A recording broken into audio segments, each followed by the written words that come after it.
Welcome to the Down South Hunting Podcast, presented to you by the Onyx Hunt app.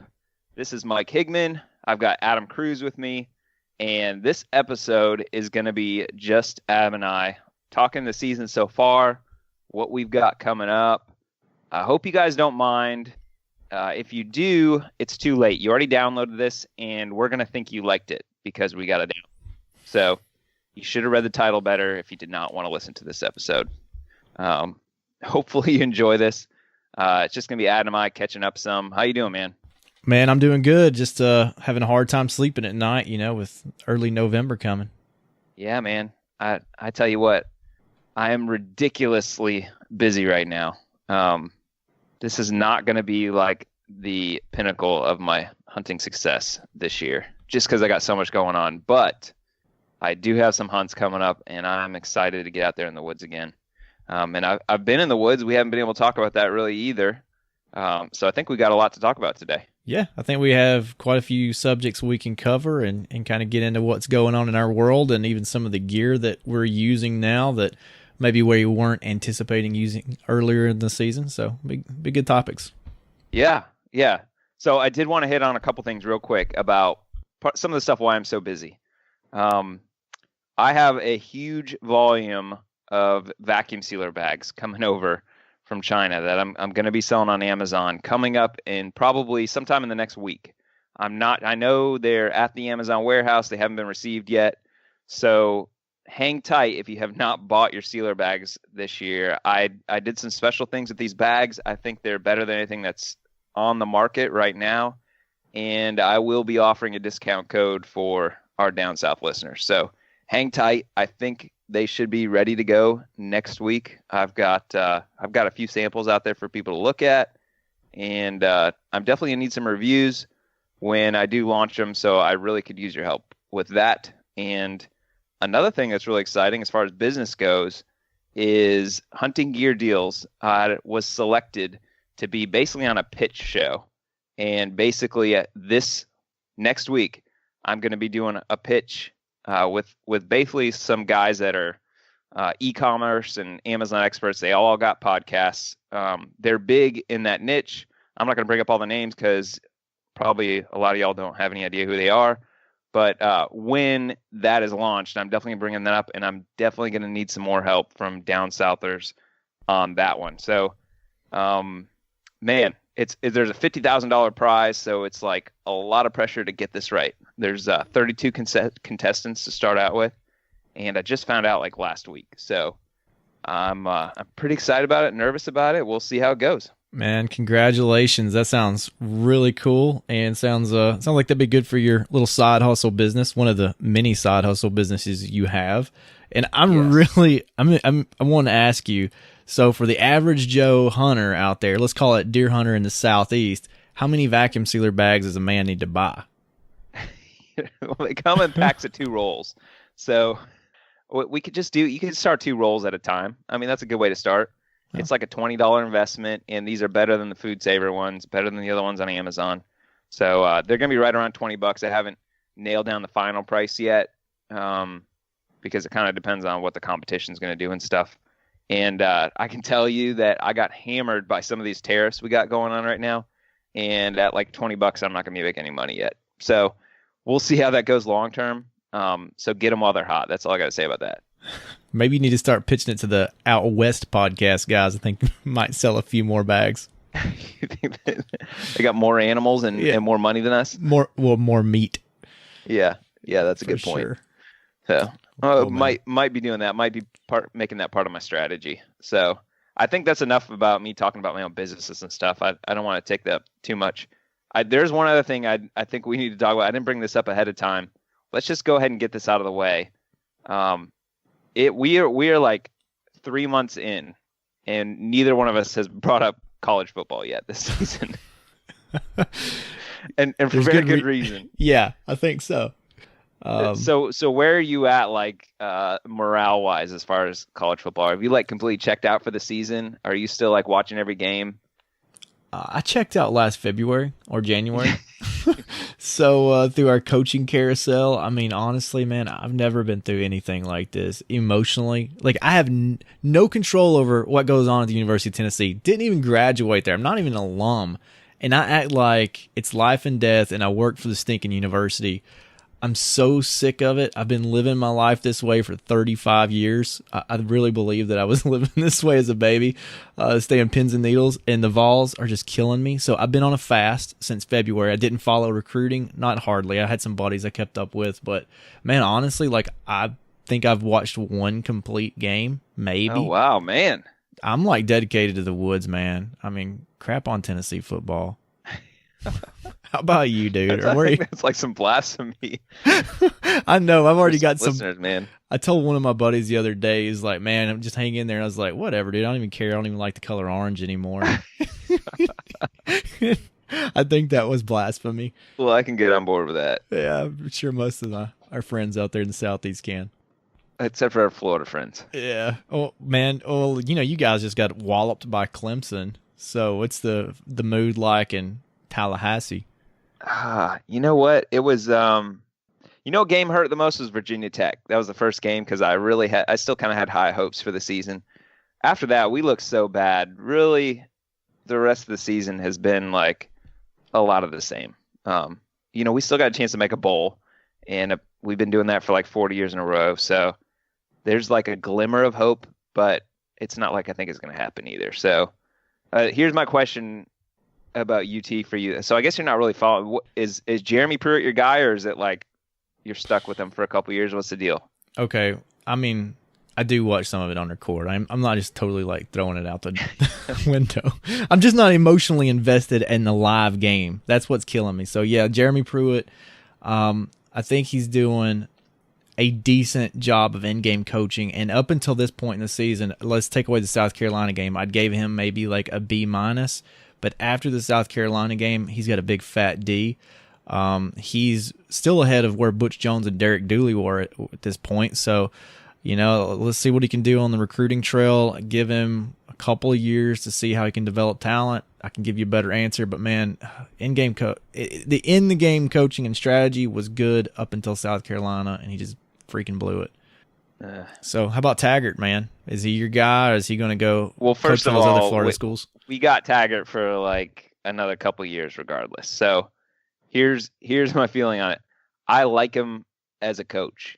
I want him to be successful. So I'm not like, get him out of here, we can't stand him. But I also like there's a lot of like question marks still. So I'm pretty sure the guy can recruit. So, we got some big holes to fill. We'll see how we can do with recruiting. Yeah, that's enough college football talk. We could go on for a sack 2 hours probably with that if we really want Alabama's to really good. Clemson's really good. Georgia's going to be Georgia. Yeah. They're going to fall again. I don't know about Florida. Yeah, we'll whatever. See. Take them in their jorts. Anyways, moving on. Before we drop another 1,000 listeners.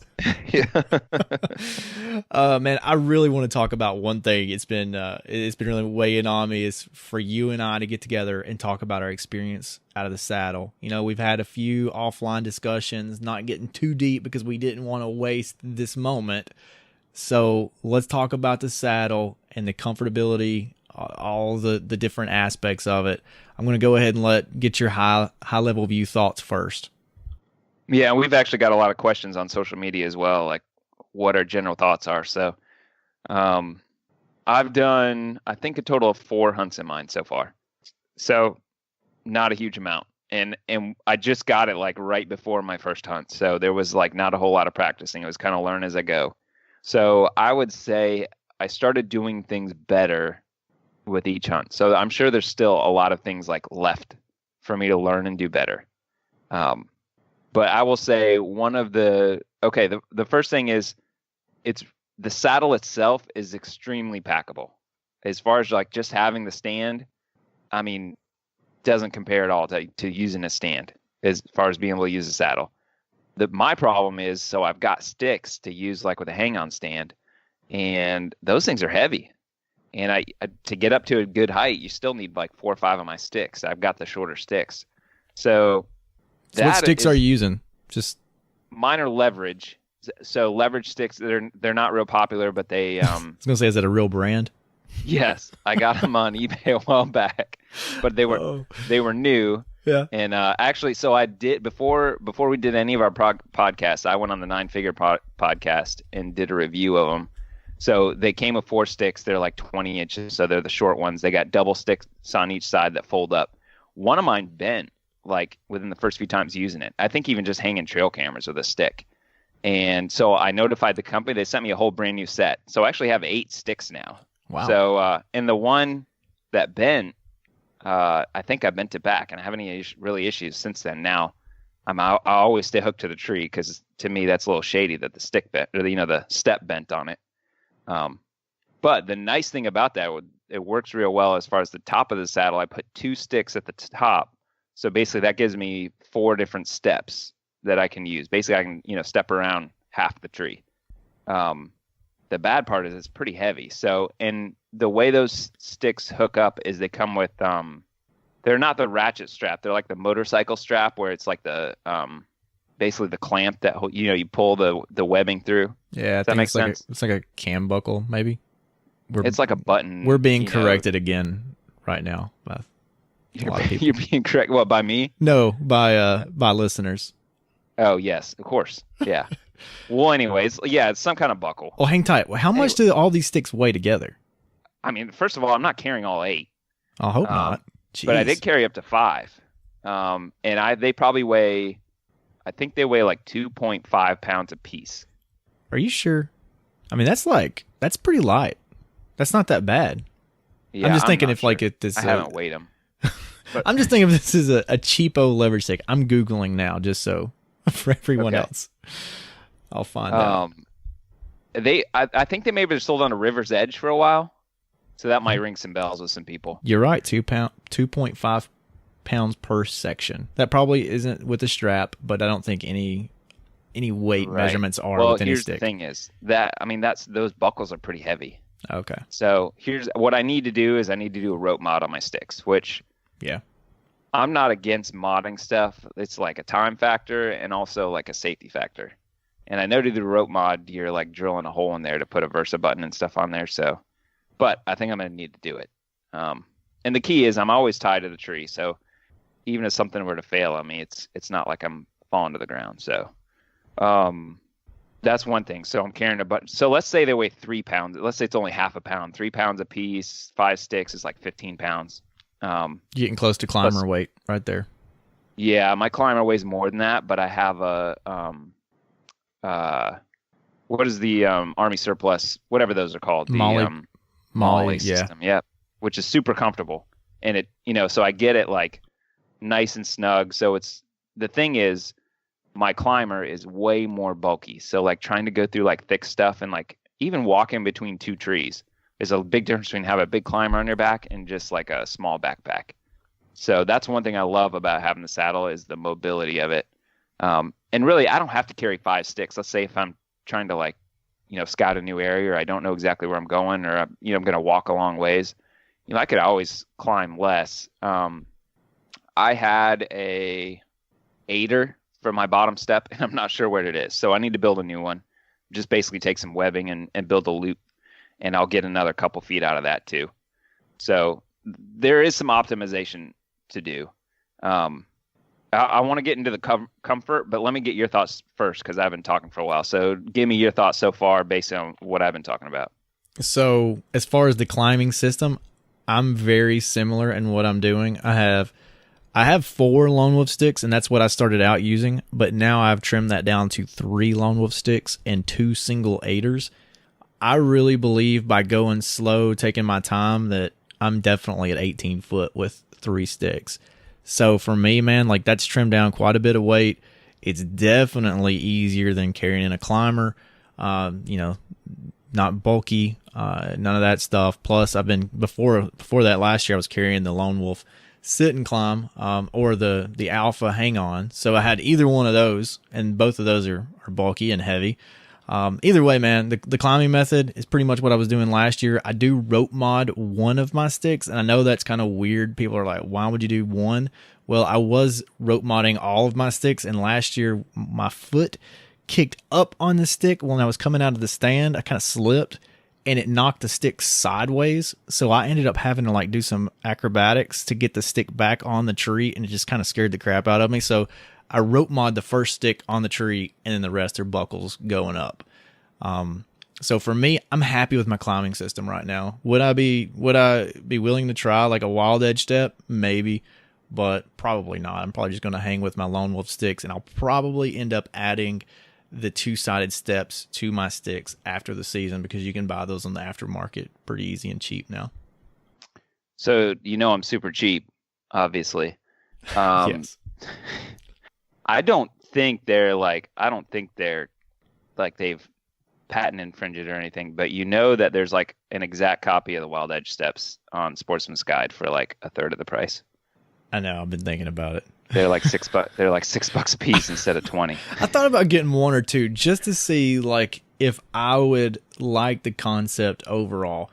I like a lot of things about my sticks, because on my stick I actually put my backpack. I hang my backpack on the stick because it's stinking heavy with all my gear and stuff, and I don't put that on my bow hanger because I'm not using a screw in anything into the trees. I'm hunting public land. I really like having that stick there for that purpose as well. So lots of things to like there. I don't know if this is going to be like a long-term thing, but what I did to like hang my stuff is I took a buckle from a trail cam that quit working. And so I got that piece of webbing with the buckle. And then at Harbor Freight, again, super cheap, they have some giant carabiners that have like a foam piece on the back of them. They're like 5 inches tall. They're really big carabiners. And I stick those with the foam against the tree, and they still stick out like 3 inches. Nice. So what I need to do is tape that up so they stay quiet, because right now, like if I clip something in and I'm not careful, it'll make a clicking noise. But anyway, that's a cheap thing to use for that, even if you're not doing saddle hunting. Mine's like $8 off Amazon, and it's similar. It's just plastic. They're not carabiners. Obviously, there's big plastic hooks that come off of it, and it does okay. Is that one by like big game tree stands or something like that? Something like that, yeah. I had some of those. You know what my problem was? I had 2 of those. I think they came in a pack of 2. And I believe I left them 20 foot tall in a couple trees. Well, there's another one on Amazon that's $20 now, and it's much more heavy duty. And next season I'll probably have that, but for now this one's working pretty good. Plus, I think I need a backup. I'd like to have that heavy duty one, and then like what you said, man, just have one in my pack ready to go.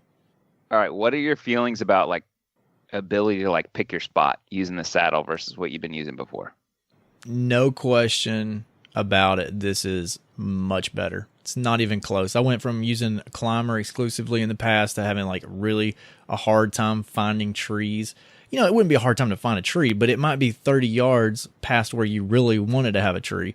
Then last year I had the hang on, which got me closer. And this year, man, like I've been climbing some stupid skinny trees in my yard to the point where it's kind of making me feel uncomfortable just testing it out. But you can climb anything with a saddle. I really like that aspect. So I wanted to have you answer it first, because I knew that was. I think that's probably the case with most people. For me, I feel like there's so many trees down here in Florida that are like straight tall pine trees, and if it's not that, then it's like a sweet gum tree or like a water oak or something like that's round and straight and doesn't have limbs until you get 30 feet up. It's just kind of like the way things grow here. So I've actually I almost feel like I'm looking for a tree more, because with the saddle, that you don't want to have I guess that it's the same either way, but you don't want to have a tree that leans a whole bunch with the saddle. You still don't want like a billion limbs, because you still got to be able to shoot through things, and like I'm publicly, and they're not supposed to be trimming everything up. So really, like I haven't found that advantage of like being able to pick different trees. Like a lot of times I'm like, oh well, I would have used my climber if I knew it was gonna be in this tree. The first tree I picked the first time I hunted, and this was a learning experience, but I picked like a big fat pine tree, just because it was in the right place. I was the right distance from where the lanes I wanted to shoot were. And man, that thing was like a old gnarly pine tree that nobody climbed. So it had like super thick, really flaky bark on it. So it was like so loud getting up. And one thing with the one thing with the climber is like I have like a short period of making noise, I feel like, and I get to the top and you're set and you're done. Um, with the saddle, you're moving around quite a bit and setting the sticks in. So you got to crunch the stick down and then you got to tighten it down. And then when you climb it, you're making more noise. It was like, that was a mess. So not everyone's using the flaky, crunchy trees though. So we Right. need to preface that. And it sounds like you're picking a big old tree when really you should be picking this, like the size of a basketball in diameter tree is preferred, according to Greg Godfrey, the godfather of saddle hunting. G2 Outdoors. There's your free plug, Greg. Well, I was just looking for the tree that was closest to, where I could shoot and that kind of stuff. Yeah. And it had a tree nearby that's giving me cover. So one thing with the saddle is you're moving, and we're going to get more into this, but you move around a lot more than I would like in the climber. Oh yeah. So the whole time. I'm trying to find something that's going to give me more back cover and stuff. So I basically picked this tree because there's another tree near it that had limbs and stuff they were going to hang over that I thought would be kind of good for covering me up. Nice. I didn't see crap, so it didn't matter. Yeah. But anyway. Well, and for those that are listening and that are new to saddle hunting, finding a few trees that are like stacked on top of each other where you can actually lean on another tree is really nice. Like I found like what I would call a triple tree the other day, and I was sitting in the midst of it, and I could just go to one side and lean on one of the trees and then back to the other side and lean on a tree. Man, that was awesome. So it's not like pick any tree you want, is basically what I'm trying to say. Or you can, but it's not like it's, they're all going to be glorious.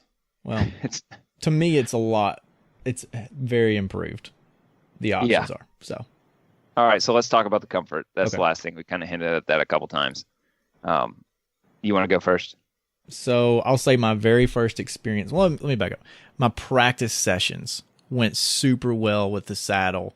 I was low to the ground. I had no safety concerns. I was really confident. I was playing with that tether height, going from say like chest high all the way up to maybe right above my head. And I found some good comfort zones. But what I didn't do when I got into the field and hunted the first time was remember any of that. Like I didn't remember what was comfortable, and I didn't remember what to do when I was uncomfortable because I was so high up. I think I was like 24 feet at least the first time I hunted out of this sucker. So I was a little sketch at first, getting into it, sitting on the platform, easing back. And I just got up there and I kind of froze mentally and didn't think about moving that tether down, which would have gave me more relief. And so I experienced a lot of what I would call hip pinch. And it's what I hear other people online saying is your hips feel like the saddle is pinching you, and it feels like it's, kind of giving you a wedgie or whatever. And it's because your tether height is not correct. And so, man, after that first hunt, I hurt so bad that night. Like, it was hard for me to lay down in the bed. I hurt so bad. But Man, it was tough. And so after that, I learned a really good lesson. And I already knew this, but I went and I got my yard almost every day that I was home. At some point in the time, I would at least put up a couple of sticks and I'd get in a tree and I would try to get comfortable. And I did that and I did that and I did that. And by the next hunt I went on, man, I was so, like, I had no hip pinch, very comfortable. Matter of fact, a little bit too comfortable in the stand, and what you're saying, like you're moving a little bit more. I find the comfort is there now. It's not as comfortable as a Summit Viper to me. It's probably just as comfortable as the Lone Wolf that I have now. Maybe if I had a better seat, it would probably the hang on would be more comfortable. But I do move around more, shifting positions, like going from sitting to leaning and sideways. I try not to do it too much, but I try to space it out 10 or 15 minutes, and it's definitely there. I'm moving a little bit more. What are your feelings right now as far as comfort is concerned? Yeah, so there's a ton of saddle love out there right now. A lot of infatuation with the new thing, and I've seen some guys saying like it's the most comfortable thing they've ever sat in. I can't imagine how that's possible, to be honest. Not that I think they're being dishonest or anything. I'm sure they're having a different experience than I am, but I find sitting in the hunting out of the saddle is a constant adjusting to varying levels of discomfort. Like at no point was I like, this is awful, I got to get down, this hurts. Like there was no time let me say this too. There's no time where I'm like, oh, I wish I didn't get this thing and I wasn't going to hunt out of it anymore. But I also am not going to like scream from the mountaintops the praises that it's like perfect for me, because to me, like, it's always either your feet hurt from standing on your feet or your butt hurts from leaning on your butt. Or to me, a lot of the time it felt like I was wearing a pair of pants that was too tight. Like there was just like, it's not like it hurt. It was just like, man, these pants are too tight. I get that. Yeah, I've had that feeling too. Definitely. So you can adjust the saddle up and down. There's different things you can do. And I'm sure I will get better at adjusting those things. And maybe I will learn to tolerate those things. Maybe I'm just being kind of a baby with it. But I can tell you, if I go 30 feet tall in my climber and I plop down in the seat, there's no like, oh, I got to adjust to make this work. Like I'm sitting in a comfy chair the whole time. Let me ask you this. Are you using knee pads or any kind of cushion for your knees? Well, I got a seat pad and I'm wrapped around the tree, which I think really works well, actually. Okay. Yeah. So, and actually the nice thing with me having all those sticks is I left my sticks in a tree from my second night, went and hunted a different area the next morning. I just left the sticks there and I had a different set of sticks I could go back out with. But I left my knee pad, my knee cushion in the first tree, thinking I was going to be going back there sooner. So I would have appreciated having that more. But it's just all the different shooting angles and stuff. It's really nice that you can make those angles. But also it's you're constantly adjusting, and a lot of times you might have to move your body quite a bit to be able to make those angles. There's just so much give and take with it. So I'm definitely not telling anybody not to get the saddle. But I'm not out there saying you can't be a good hunter if you don't have one. There's advantages and disadvantages for sure. Like I'm not going to throw away all my other stands yet. I would add that if I was a consumer right now and looking to get into the run and gun style hunting, the hang and hunt, and if I was looking at a hang on or a saddle, and I was going to dump the money on one of the two, but I had a climber that works, I'd get the saddle. I think that's where I'm at, especially if I were someone like you that had a ton of trees. Man, climber is going to be my go-to if I got a crazy amount of trees. Okay, so that's something I was going to ask about. So we didn't really plan on talking about this, and I was thinking maybe we could do a whole episode on it, but I feel like we've talked about this enough. So let's say brand new hunter in your area, so in Tennessee, what would you recommend they get for their first stand? A brand new hunter? Yeah. Oh man, depends on. There's a lot of different scenarios here. Hunting public land, we'll say. Hunting public land, is the guy athletic at all or no? Yeah. If he's let's say a guy in his 20s and he's hunting public land, so you got to go take your stand. You know, he's not going to hang a ladder, put a ladder stand up and leave it there. And he's willing to drop the money. I'd get the saddle. I mean, it's not going to be dropping the money no matter what you get. Well, let's say he's going to spend $250 no matter what. Well, you're not going to get into a saddle for $250 and get everything you need. Yeah, that's probably true. But you're also not going to. I mean, like a Summit, maybe you can get that for $250 on hunting gear deals. You can. You can get a Lone Wolf Sit and Climb 2 brand new, only used one time, for $350 if you PM me. So.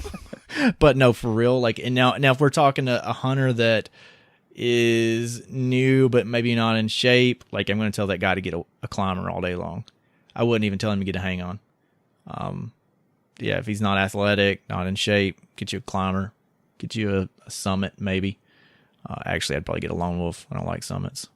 But there you go. Yeah, well, you had some issues with that. Yeah. I almost fell out of a Summit, and Summit didn't take care of me. So if anyone's wondering, that's what happened.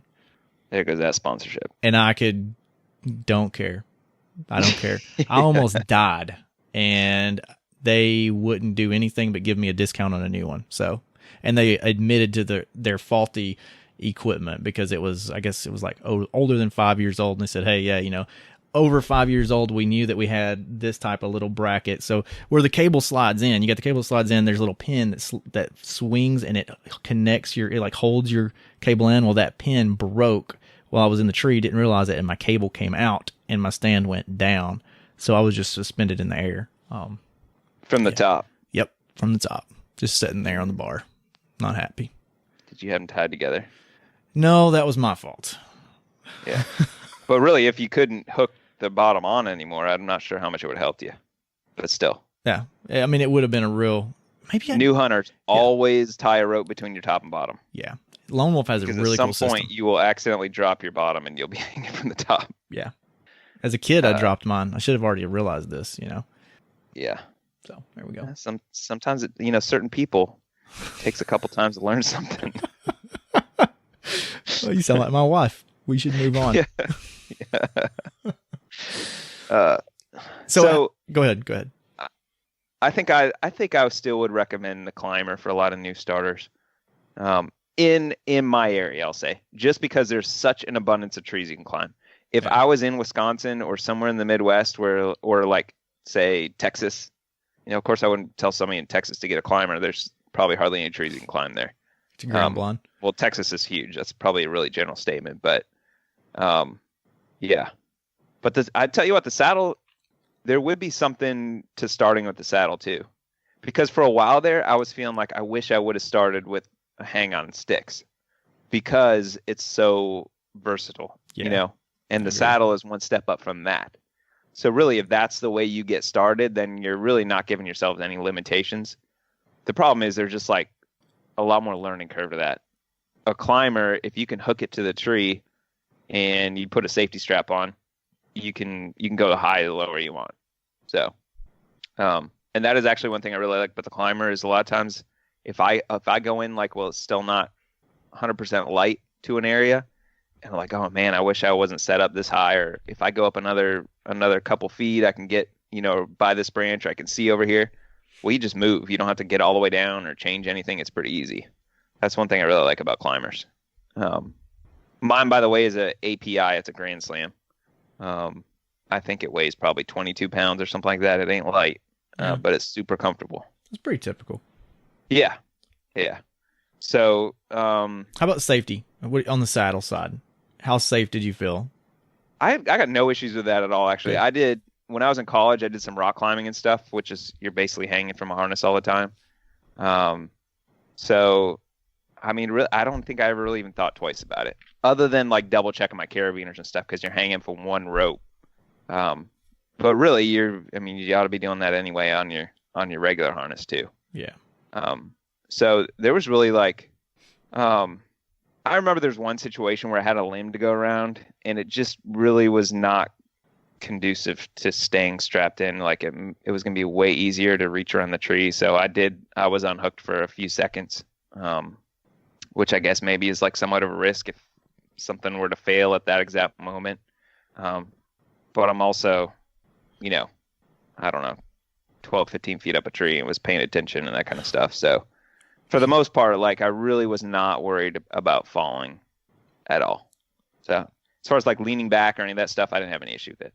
So maybe if you're like a little more afraid of heights or something, it might be more of an issue for you. But really, usually hunt and climb higher out of my climber. Just because there's usually you just keep going. The distance, well, especially archery, I don't want to go too high. So basically my pull rope, when that starts like pulling up whatever it is because it's tied to my climber, that's when I stop. Yeah.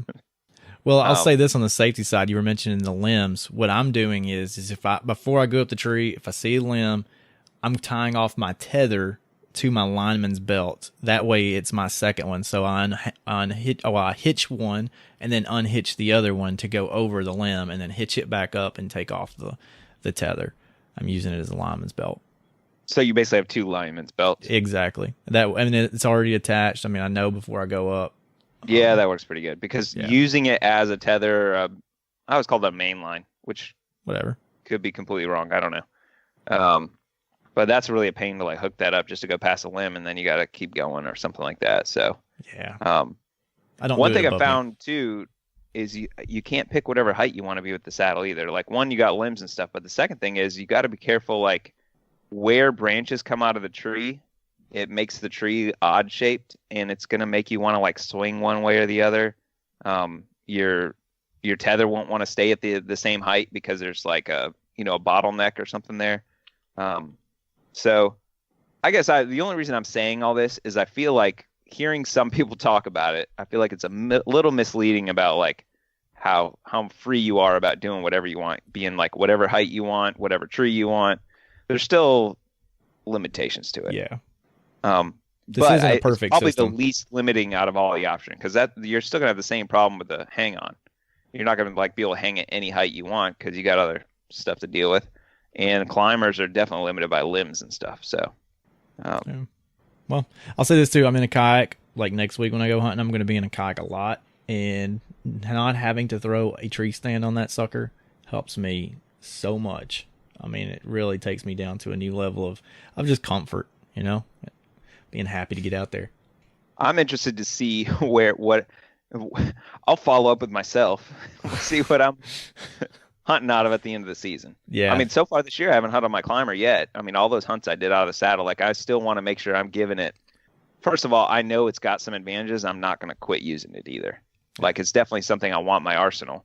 It's just a matter of, like, for instance, I've got a lone wolf hang on. That might be something, you know, by the end of the season, I'm going to decide, okay, do I really need that? It might be either my climber or the saddle.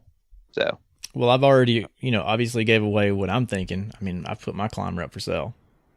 So that's the two systems I'm going with. And the reason, one of the other reasons is when I take my kids with me, if we get them into hunting or whatever, one of them can have the hang on. I'll put the hang on up. I'll get above them in the saddle, and we're both in the same tree together. Not bad. So you got the platform, and I didn't. What do you think about using the platform? I like it. Yeah. I mean, I did have to, you know, wax up the bolts on it, so I'd get some of that creak in the pop to go away. I think I was on one of the first shipments, and some of those had that. I haven't heard of any of the later shipments having that, but mine did, and now that's gone. Man, I'm happy with it. I can throw it in my backpack. I can strap it to my backpack, whatever I want to do, and it's like it's not even hardly there. One thing I'll say about saddle hunting too is, like, with the popularity of it right now with like social media and that kind of stuff, is it's like a group of diehard hunters that are doing it. So, I mean, I feel like there's like a cool factor to it, and that's, you know, maybe part of why there's some hesitation for anybody to knock it, because all the cool kids are doing it. Yeah. But, I mean, there's some definite advantages to it. So, hey, I'm not afraid to knock anything. You just heard me knock Summit out of the park. So, yeah, that's true. I'm saying the saddle's not perfect. There are better options for certain people, but for an athletic young man, woman, whatever, that likes to be like a monkey, man, you should try it out. But it's not for everybody. Definitely not for everyone. Yep. So we'll see if I'm sure it'll get more comfortable too. Yeah. But just my point to that is, like, I didn't have to learn how to get comfortable sitting in a climber, you know. So, what else have you gotten gear wise this year? Well, let's talk about this.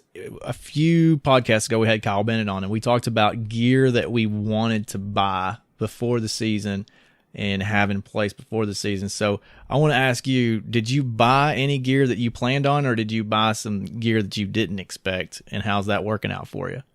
Well, the main thing that I needed to get, which I got, is a bike, and it took a lot of looking. So I kind of went over what I look for in a bike for hunting public land, and I'll kind of try to go over it again real quick. First of all, if I had, I went by a bike shop, and if I had unlimited funds and just spend whatever I want on hunting, I would definitely get one of those sweet fat tire bikes with big gears and all that cool stuff. Battery. Boom. Yeah. Well, the hunt that I did already this year, which hopefully we got time to hit on real quick, but there was like 4 guys out there that had those battery powered bikes, and that's a game changer. Those guys are like flying by me, and they're going like 8 miles back. Like, who cares? One of this guy, Eric, who I got to talking to, and he was helping me out on the hunt because he'd done some more scouting and stuff. Well, he got back to the truck way before me, of course. Well, he just at one point like buzzed back down the road like a couple miles to go meet me on the way back in, just because, I mean, a lot less work. So, and those guys' bikes are completely legal, what they're doing now. We'll see what the state does long term. But that's one of those deals too, man. 2,500, $3,000. Yeah. That's if you got the money, let me say this. If you're like a single guy or gal, and you got like a really good job and no kids and lots of disposable income, I say go for it, you know. But for me, where I'm at in life, I got ballet lessons and baseball and softball and a mortgage and all kinds of other fun stuff to pay for. So better things that it's a lot of times it's not a matter of whether I could come up the money, but it's like, what's the best use of the money? We know. So for me, the best use was going to a pawn shop and buying a used bike. We know you're tight. So, well, I found a really good bike though. It's got 2-inch wide tires. What I got, it's got one of those really big mega gears in the back, which allows you basically to pedal really fast and not go fast, which helps you keep your balance. And here we got tons of sugar sand and stuff, so that's real important.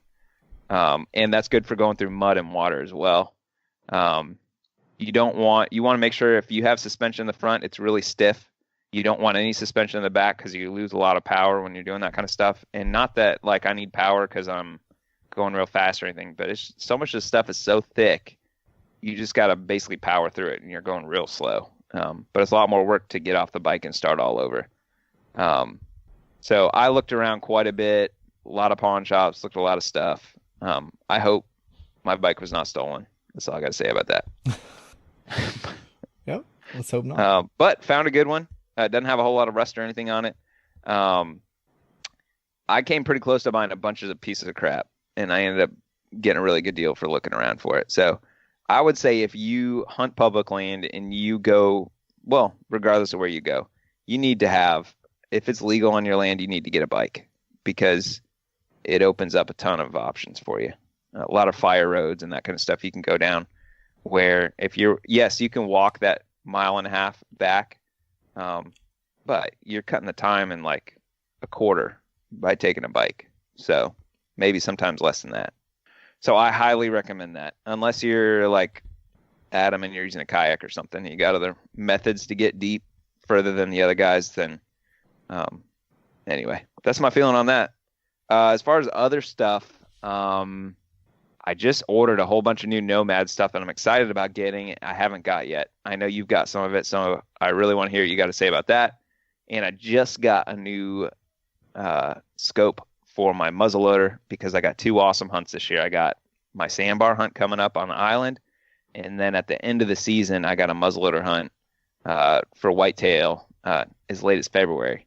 So I got to get that sighted and all that, but I'm really excited about upgrading my optics. I was using the scope that came with the muzzleloader, and this wasn't one of those like high-end kits that Tony was talking about last week. Your scope looked like it came off of a pellet gun. Your old scope. Just so you know. I didn't want to say it on Facebook. I could have been a jerk, but I didn't. No, well, you know when the scope says the brand of the muzzleloader company and the muzzleloader company does not make scopes, it's not a good sign. It's not a good sign at all. I'd have gave you a loaner if I knew you were using that, man. Well, I got a sweet Vortex scope now. Yeah, you do. They didn't have the one I was going to get, so I had to actually upgrade and get a better one. So even better. It's a 2.5 by 10. So I was going to get, with the muzzleloader, like I'm not shooting 400 yards like Tony is at this point, especially now with the muzzleloader I got. Maybe at some point I will be upgrading to one of the sweet accuracies he's talking about. But right now I've got one that I'm shooting, around 100 yards, maybe 150. So I don't need 10x, but it goes down to 2.5. So that's really when I wanted to be able to dial it back if I had something close, because a lot of times here in Florida you can't see more than 20, 30 yards anyway. But this one's gonna be a lot better low light, that kind of stuff. Other than the stuff for the saddle, I bought some. Like I said, I bought some hooks and stuff, and I bought the pad, the seat, to lean my knees on and that kind of stuff, like little stuff. I haven't had any other major purchases. What about you? So the one thing that I said that I wanted, or not that I wanted, but that I actually needed was a muzzleloader. And I've yet to buy a muzzleloader, and probably not going to. And I can't believe we're probably 40 minutes plus deep into this podcast, and I haven't even mentioned the fact that I won the freaking golden ticket in Kentucky for hunting. I won the commissioner's deer tag, which basically means if you put in for a special draw hunt in Kentucky, and you don't draw, then you go into a new drawing and they draw one person out of there, and that person gets to hunt on any WMA, any special draw hunt, and if they purchase a deer tag from the state, they get a second antlered deer tag. So, I don't even know if anyone else in the state of Kentucky gets 2 deer tags but me. I feel kind of special right now. So that's what I have. And if I had that muzzle loader there, and if I don't punch both tags by December, I could actually go on a really awesome hunt in December. So I may be like hitting some of my buddies up pretty soon and be like, hey man, can I borrow your, what Tony called it, your front stuffer? Yeah. One of the terms I'd never heard before. No, I'm a big fan of smoke pole. Yes. I said that last week. Yeah, smoke pole, that's too basic. Front stuffer. That's what I'm rolling with from now. But yeah, man, that's what I needed, and I don't have it. I would definitely loan somebody my muzzleloader. So I feel like if you're a new hunter and you don't have one, there's probably lots of guys that wouldn't like. My muzzleloader is not like a quality piece of artwork. Maybe if I had one of those like sweet CVA Acuras, I'd be like, I don't know, man. But now I would want whoever loaned it to like do a good job cleaning it, because that's no joke cleaning those things when you're done. Yeah. But I would like, if you're in Florida and you're not putting in, I didn't my first couple of years. I made that mistake. If you're in Florida and you're not putting in for muzzleloader hunts, you're really shooting yourself in the foot. Like even if you don't have one, just borrow one or something. And in Florida, you gotta, if it's a muzzleloader draw, you have to hunt with a muzzleloader. You can't use archery. So I know, like my first couple of years, I didn't have muzzleloader, so I didn't put in for them, which is crazy because the best hunts, and a lot of times the rut lines up with the muzzleloader hunt. And if you don't get it your first couple of years, you get a preference point. And if you, let's say you did get it, you can always send your permit back, even if you don't have a muzzleloader, and you still get a preference point. So that's probably the case in other areas too, where with the muzzleloader, like Tony said last week, you're the first ones in the woods with the gun. So I was just talking to my brother about it earlier this week, telling him, man, you need to go ahead and get one, or like you can get them pretty cheap, especially if you get a used one. I know Tony wanted you to get like the best one to start with, but Tony's not as cheap as me. Well, I've been through a few muzzle loaders, and I mean, I think it's well documented in our podcast. I went through a strange period of time in my whitetail career and sold my muzzle loader just to bow hunt. I don't know why in the world I would do that, but Tennessee, it's like that's the best time to be in the woods is during muzzleloader season. You can have a bow, you can have a muzzleloader, but you can't have a gun. You know, I chose to carry a bow for a while. That was pretty stupid. You're still doing it though. I know. I'm because I buy things out unexpectedly that I probably don't need as much as I need the stinking muzzleloader. And I will say during muzzleloader season, like one thing in Florida is the muzzleloader season. There's different areas of the state, but I would say in like for Tennessee, you might have a hard time coming across somebody that's going to loan you one. Maybe somebody that's got two, they'll loan you their old one. Well, my brother had the bright idea to do the same thing I did because I sold him my muzzleloader, then he sold the muzzleloader and upgraded his bow, so we're both bow only during muzzleloader season, and so I can't even borrow it from him. He was my. When's muzzleloader season in Tennessee? It opens up this weekend. All right, so this is going to drop right before the weekend. Get with Adam like the day it drops if you got one and you live close. Well, I don't need one this weekend because I'm going to Kentucky, brother, and I get a rifle my first day and a bow the rest. Man, so let's can we talk about the hunt now? Have we talked about another crap? And enough of the other stuff lately? The gear stuff. I'll mention this. I'll just end the gear topic. I upgraded my rangefinder this year. I actually lost mine somewhere in the woods. It was a decent rangefinder, but man, I got the Vortex Ranger 1300. That sucker is the real deal. It is so much clearer than what I was using. The digital layouts, and I don't even know what the real terminology for that is so much clearer, easier to read. It's a red instead of a black. It's got the angle compensator on it. Man, love that. Nomad. That one's like a 6X too, right? Yeah. It is. Yeah, so I think that'd make a big difference. A lot of them, are 4X, but 6 is, I mean, you probably can get a lot better detail as far as what you're ranging. Without a doubt, I'm not having to do the double click. It's a single click. With my other one, I was even doing like triple and quadruple clicks to make sure that, hey, that's the right yardage. Not with this one. Does that one have the scan feature where you can like hold it down? I haven't used that. I have used the rangefinder. You try it out. I think it does. And not that I have one, but I've listed deals on them a lot because it's a very popular. Yeah, I don't know about that. Rangefinder for good reason. I even read the manual and I don't remember that, but I will go back and check. Maybe it doesn't have it. Good point. I'm going to go check. Next thing, the Nomad stuff. There's 2 pieces of Nomad clothing that I would really, really recommend. Well, I'll say the number one is the Cottonwood series. That Cottonwood series with like the Berber fleece, outer lining, and then just the Wind Pro on the inner side. I'm really impressed with that. I've used the top brands in the industry, whitetail clothing, in the past to do blog posts on them, and I send you to them later on some other time. But I did reviews on all of those, and now I have the Cottonwood, and I'm really anxious to get into some temperatures below 30 degrees with some wind chill going, because I believe this is going to be hanging right up there for, man, it's like, I would say half the price, but it's less than that. I mean, it's maybe like a third of the price of some of the most expensive garments out there. So Cottonwood series is rocks. And also got a heat shirt from Nomad, and I'm testing that right now for odor. So anyone that's hunting with me in the next week is probably going to, let's hope it holds up. That was a good test. Yeah, because I'm not going to wash it, and I haven't washed it yet. So I've been in it a few times and just trying to see, like, I think it says it has some I'm not sure that's the way it's designed to work. No, it says it has like some antimicrobial. Well, I believe that, but I think you're still supposed to wash it. Well, here's the thing. Like, I've used merino exclusively for like 5 or plus years, and you can go elk hunting, whatever, and not wash it, and the stink, it might be a little twangy after a week of elk hunting, obviously, and it's a little stiffer, but it's amazing how it doesn't stink and smell like a normal cotton shirt or the old, Under Armour kind of stuff would. All right. Well, I'm just saying, I don't think that's the way it's supposed to work. No, but you're right. Can we probably should address real quick what was up with Nomad too, because we had some people messaging us like, hey, y'all were talking about a whole lot and hadn't heard anything. They had all this new stuff coming out, all brand new stuff. They, basically blew out all their old stuff, and they had some inventory issues where they didn't get stuff until late, and they were real tight for a while. So basically, we didn't want to be talking about stuff that you couldn't get anyway. Yeah, so we're not going to promote something you can't buy. I got my stuff on the way. It's all in stock. You can get on Nomad. It's in stores. So I'm excited about trying the stuff out. I got a little bit different stuff than you did. So yeah, we'll have lots of cool stuff to talk about. Yeah, maybe next time I'll talk about that Slazeman's fleece I got. It's good too. Yeah, that sounds good. Cool. Back to Kentucky. Yeah. So what are you doing on this hunt coming up?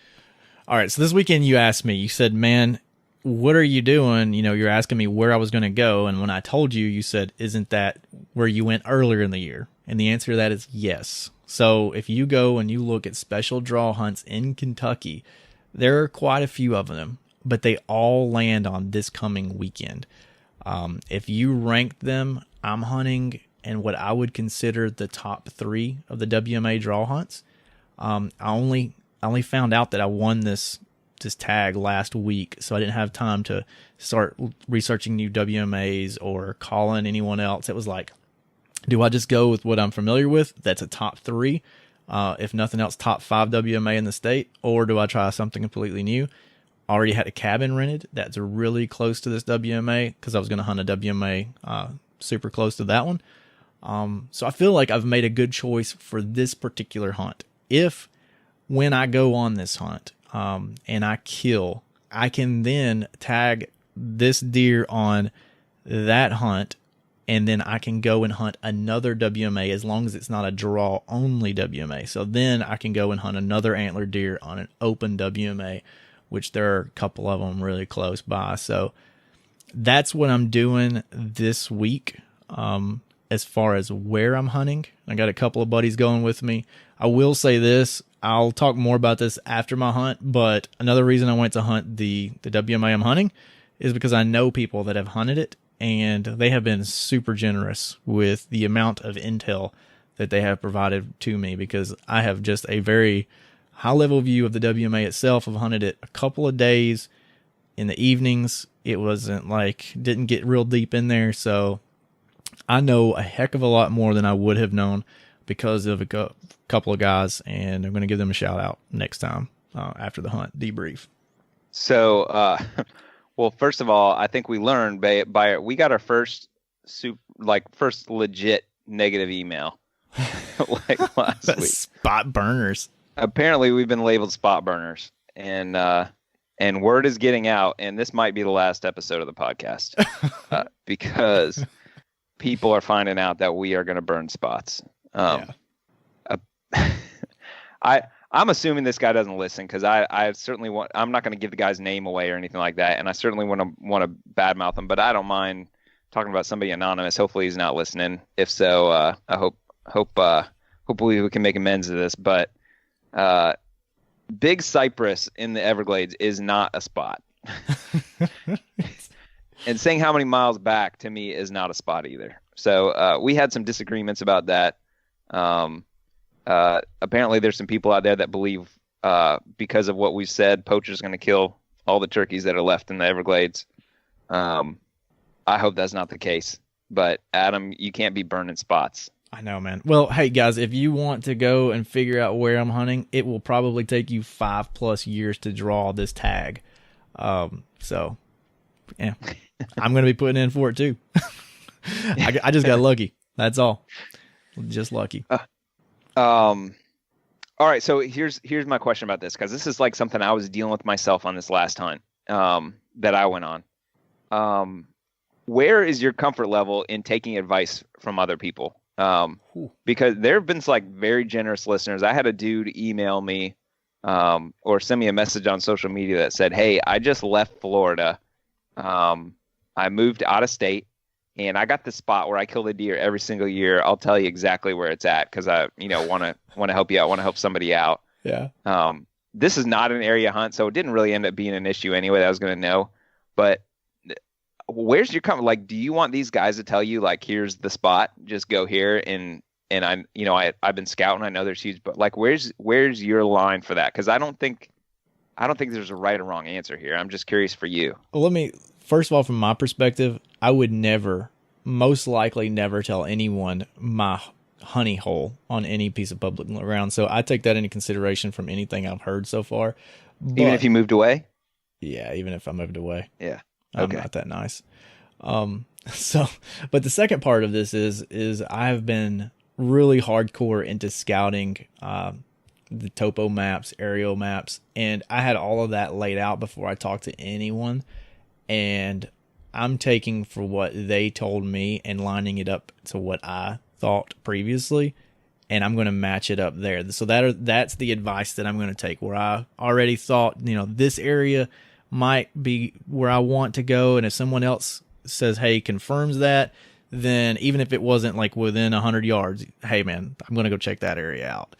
And one cool feature about Onyx that I have been using is using the area feature. So let's say this area is 10,000 acres.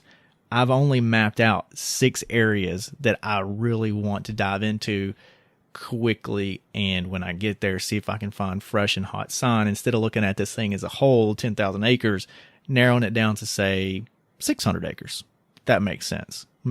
Is that like an offline on, like where you're downloading an area only, so that's the only thing you see on the map? You can what you do is you hit add area, and you literally can pinpoint an area on the map, and it draws like a big chunk. So you get like an outline around a chunk of area, and you can put dotted lines or however you want to shade the lines. And I've shaded it by 2 ways.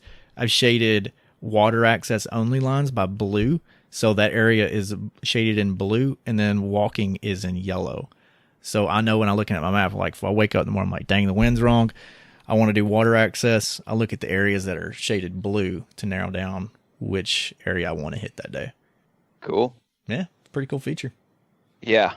Hey, let me ask you this, because this is something that I would really like to see. I know that they're constantly improving, so if this is not a thing yet, it's going to be. But is there an easy way to do different colored pins other than the red dot? No, just the icons. I changed my icons. So here's another thing. Yeah, I've been doing that too. So I think, I know they're constantly working on stuff. Like, that company is as devoted as you're going to get to like creating a product for hunters. So I know new stuff's gonna be coming out. Right now, a lot of it's like more Western focused, the dots are and stuff. But they have put stuff specifically in there for East Coast hunters, so, tree stands and that kind of stuff that you're not hunting with out west. But I know there's going to get to be more and more of those things. So yeah, and the waypoints, man, are really cool. I mean, obviously, like you said, out west they're a little different. We don't have, say, like a bedding icon, so I use the wallow icon for that. Did you take that from me, or did I come up with the same idea as you? You probably came up with the same idea because you didn't. Probably you've been using this like forever, and I've been using it for like 3-4 months. And another cool one I'm using is the antelope. So when these guys gave me advice on where to go, I marked all of their advice areas as an antelope, and to know that that wasn't my idea. So to take that into consideration when I'm thinking about where I'm going. Okay. Yeah. Yeah. So are they giving you like, check this spot out? Like how pinpoint are they getting? One guy gave me exact waypoint, like right down to the GPS coordinates. Another guy said, hey man, check this area out. Circled maybe like 50 acres or so. And they're definitely giving you like, these are the food sources, look for this type thing. Oh yeah, man. Both of them were like, hey, you know, corn here, soybeans here, there's a cliff here, pinch point there. Super good intel. Nice. Yeah. And I mean, you're in a situation where you just drew this hunt. I mean, you're not going to be able to go out there 3-4 times during the summer to scout because that's a long pass. You're just going in there blind, right? Yeah, I went to that other WMA last year to scout it in the off season and passed on this one. We drove through it and that was it. We didn't really hit the ground and look around. Wish I had now.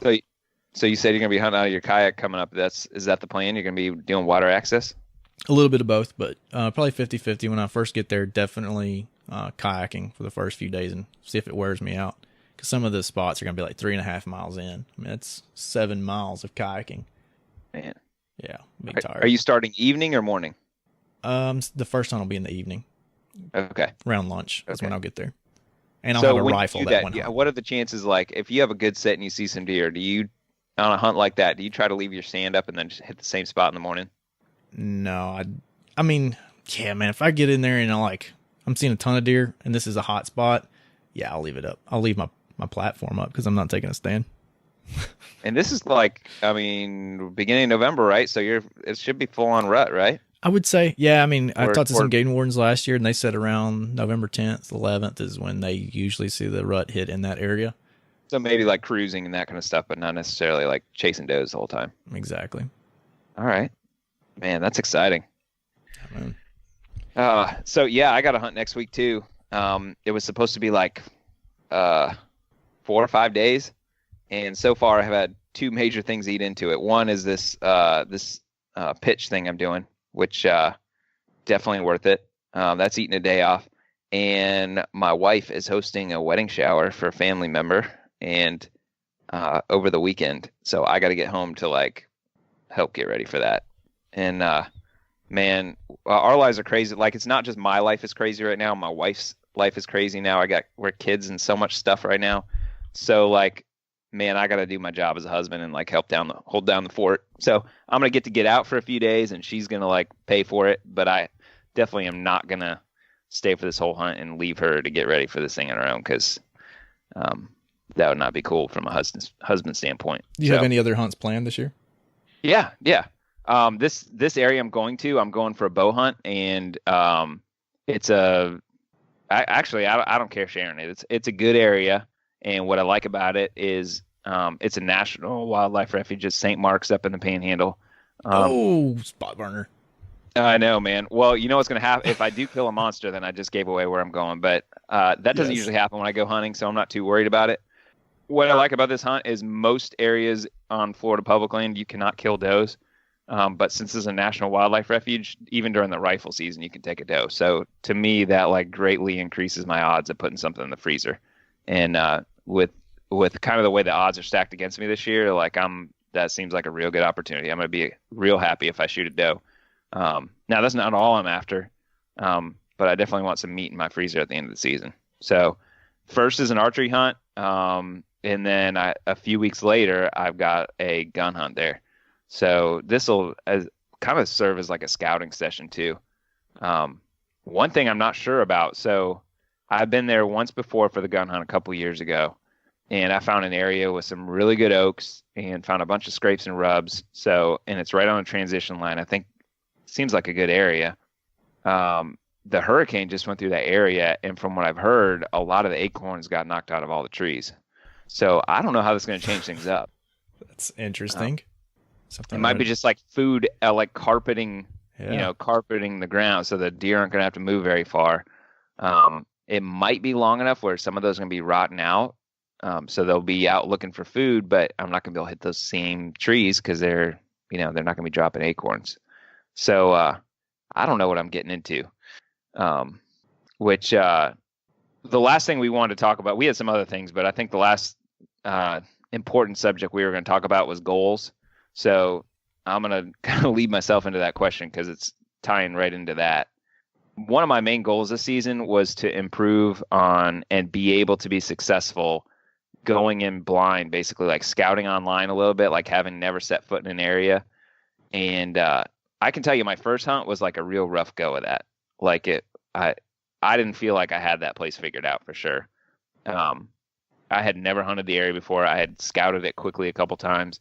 And if it weren't for the help of the other guys that I was talking to, I'd probably been a lot less clueless, a lot more clueless. Yeah. But Eric did point me to one area. He didn't give me he did kind of point to a tree, but I ended up going to a different area. But the area he pointed to had the best sign I saw anywhere. I ended up seeing a nice buck chasing a doe, got within 60 yards. I won't do the whole story, but basically didn't get a shot. But that was on what somebody recommended. So I tried scouting my way through a couple times, and I walked multiple miles with my heavy sticks I'm talking about. It was nice it was a saddle though instead of my climber. Like I definitely appreciated that about it. But I definitely was not finding hot sign. So I think the problem, like what I want to do is just walk through and when I find hot sign, hunt it. And I can tell you the best sign that I found on the second night, I walked past it because it wasn't that great. And I just kept walking. And I'm not sure that was the wrong decision. And I ended up sitting on a tree, had a button buck come underneath me in that stand, but I got up with like 1 hour of light left. So I can tell you right now it's been not super successful. I'm hoping this next hunt, like I'm not giving up on it yet. That's like some skills I want to develop. And I think that's going to come in handy on that sandbar hunt I'm going on. So I'm going to keep working on it. I'm hoping, I really want to be, I don't feel like I'm like some ultimate hunter or something everybody's going to learn from, but I do want to be an example of like, you don't need to scout a million hours and know an area like the back of your hand to kill something. I really want to make it happen and show people you don't have to be the ultimate hunter to do that. Just to encourage people to get out in the woods regardless of how much time you have and that kind of stuff. So to be continued on that goal. What about your hunting goals as far as when you started the season? I know we talked about what you wanted to do. How are yours coming along? Well, first of all, I just want to say you're definitely a role model to me, Mike. I appreciate your effort. And I want to add, man, just because you scouted 1,000 hours before the season doesn't mean that the deer will be doing the same thing this year that they were last year, because food sources can change. I mean, so, sometimes the scouting helps and sometimes it doesn't, but I still like your tactic. And I think a lot of us are using the tactic you're talking about regardless. I know I will be this week. I'll be relying on just that. As far as the goals that I set for myself, they were really easy, man. And it was all about education. I had two of them. The first one was really understand from a foundational level the hunting beast tactics and be able to apply those in the field. Some of the steps that I've taken to achieve what I would feel like is understanding all the beast tactics and getting, I'm not saying I'm an expert, but feeling like I'm fluent here in this language, is going on their website. I've spent a lot of time on the forums, and instead of just reading the different questions and answers, because it's hard to keep up with all that stuff. It's just all over the place. You get a good question here and a good answer there. I've actually been copying and pasting them into a document and keeping up with that. So that's the way I'm keeping up with the hunting beast tactics. Now applying them, I'm hoping I'm doing a decent job of that, but it's to be determined as I continue to go in the season. The second thing on the education side of my goals was to better familiarize myself with both browse and forbs within the Tennessee, Kentucky areas. Really, that's the two states that I'm going to be hunting. I bought one book, can't remember the doggone name of that book right now. It's basically got all the different plants of the Southeast in it. Got that book recommendation from Michael Pike on hunting in the South. He was talking about it. And the other one I got from the University of Tennessee Extension Office. I think Craig Harper might have had something to do with this one, but That's it just easy goes to believe. Yeah, it's all about trees and identification of different trees and obviously different types of acorns that are dropping on the ground, how the deer view both of those. So anyways, that's what I have done. I don't know that I have achieved either of those, but I am very happy with the progress that I've made and the time that I've set aside to study each of those. It's a lot better goals this year than I had last year. Nice. All right. Well, I know one last thing that we had on the list we were going to talk about was our downloads in the different states. I think we should put that one on hold because we're going over an hour now. So if you're curious where all our downloads are coming from, and you're probably not, but I am, we'll cover that later. Hey, I want to hear something from the listeners too. I want to hear what you guys think about the time of podcast that you're able to like hang in there and listen to. You know, at first we talked about doing it for 1 hour and we were going to cut it off. Then people were like, hey, no, keep going. And now we've like pushed the 2 hour limits quite frequently. So I would love to hear, you know, what's your sweet spot on time of recording and listening. So if that's an hour, let us know. If an hour and a half, you don't care, you're a meat eater style, you can go 3 hours, then let us know that too. Cool. You got anything else on that list we were going to cover, Adam? No, that covered every single topic. We did just hit like a significant number of downloads for all time. So thank you, everybody. We really appreciate it.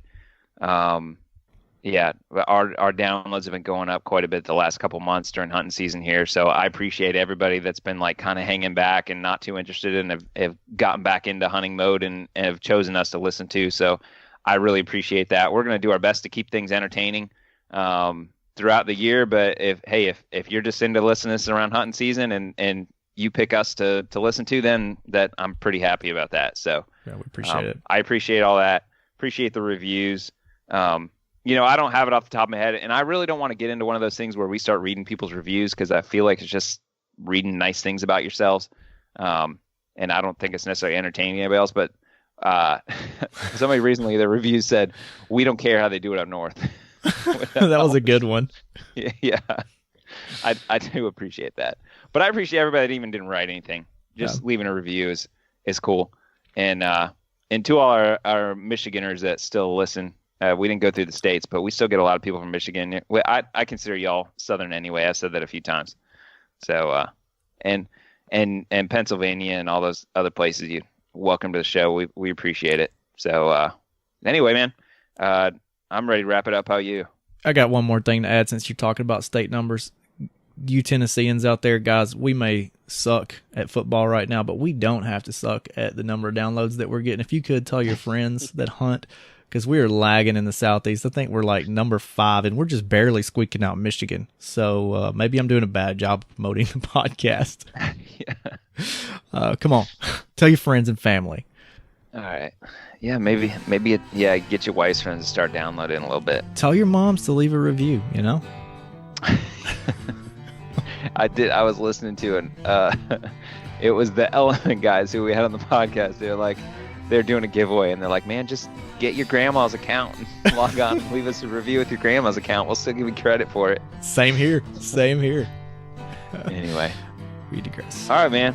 Well, I'm all set. How about you? I'm all set. Let's do this. All right. We're out down south. Out down south.